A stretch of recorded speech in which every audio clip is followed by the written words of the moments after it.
Hello and welcome to Favorite Rugby on Favorite Sport. The Heineken Cup, the Champions Cup final is confirmed. And for me, the two best teams in the competitions will be playing in it. Leinster taking on La Rochelle in a repeat of the 2022 final. The question is, though, can La Rochelle stop, which for me is the best club team in the world in Leinster, who absolutely demolished Toulouse on the weekend by 21 points. A very impressive performance. Yes, at home. Yes, they will do have home ground advantage, and they will have home ground advantage for the final because it has been played at the Aviva Stadium. So I expect far more Leinster fans than La Rochelle fans. But two very impressive performances in each of the semi-finals. And before we sort of go through the two games, please do smash like on the video. Please do subscribe to the channel as well. Leicester versus Toulouse promised to be the game of the weekend, wasn't it? It was really sort of it was the game almost sort of being billed as, whoever won that would have the best chance of winning the tournament, and maybe that's a little bit unfair on La Rochelle, who, as we saw on Sunday, are a very good side. Maybe not playing against a team quite of the quality of, for example, a Toulouse, in terms of Exeter being a good side, but maybe sort of outperforming the season rather than sort of, their standards being good enough to be sort of be in this position. But at the end of the day, they still got there. They still had to be beaten. So Leinster, and it was a bit of a blitz, wasn't it? That first half, a quick fire brace from Jack Conan really put Leinster ahead quite comfortably before a brilliant try from Dan Sheehan sort of put the most of the damage in. We then saw a bit of a comeback coming from Toulouse, but that Josh van der Fleer try in 57th minute, Jason Jacobs going over in the 63rd minute, and that was that. Some very good individual performances from the likes of Miafar. Very impressive performance from him. But I think you look at some of the stats and they're pretty even from a possession point of view and a territory point of view.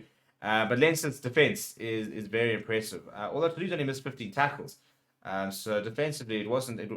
Both sides really sort of stand up. But Leinster having to make 189 tackles, conceding the 3 tries, compared to Toulouse conceding the 5 tries. Toulouse discipline probably also letting them down quite a lot. 2 yellow cards, 9 penalties conceded over the 80 minutes. It's difficult to sort of point exactly where it was won and lost, because if you look at the stats, a lot of them very, very close. Ruck's pretty close. Lineouts, both teams losing with just one lineout. Only one lost scrum really.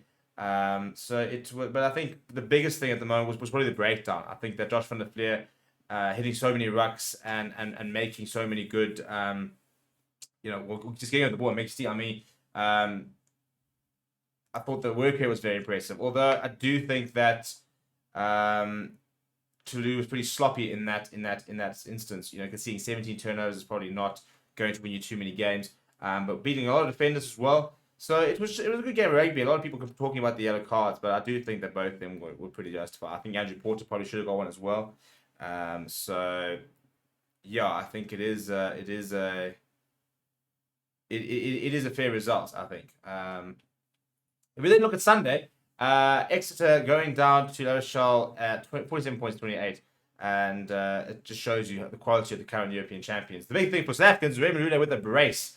8th minute, 43rd minute, him going over twice. Tell you what, I still believe he could be an option for the Boks. A lot of people will say no very quickly, but and that's a lot for me based on what he used to be like. The sort of shortcomings he had back when he was still playing in South Africa. But I still watch him, and I think that he can really do a job.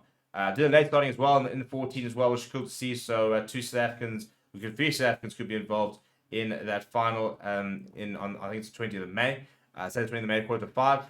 And then, so we look at some of the stats in that game, for example. Again, pretty close from a possession point of view, but La Rochelle, with far more meters gained, beating twice the number of defenders, more clean breaks, fewer missed tackles at the end of the day, despite being asked to make more. They say that attack wins you games, defense wins you titles, and I do think that'll be the case in the final. I think the team which defends the best, which rocks up and manages to sort of nullify the other side, will be the team that will go on to win the tournament. For me, I think it's Leinster to lose, but I think if there's one team that can give them a lot of headaches, there's one team which I think could really give them a go on the day. It is La Rochelle. Can they upset them again? Wouldn't be as much of an upset given the fact that they are the current European champions, but it would still require a pretty impressive performance from the French side if they are to really get all in over this Leinster side and seal the title. Let me know what you thought about the game down in the comments below. Please do smash a like on the video. Please do subscribe to the channel as well. We will be live for the game on 20th of May, so looking forward to that. And we'll see you guys all there. Please do smash a like on the video. Please do subscribe to the channel as well. Thank you very much for watching. My name is Steven. I'll chat to you soon.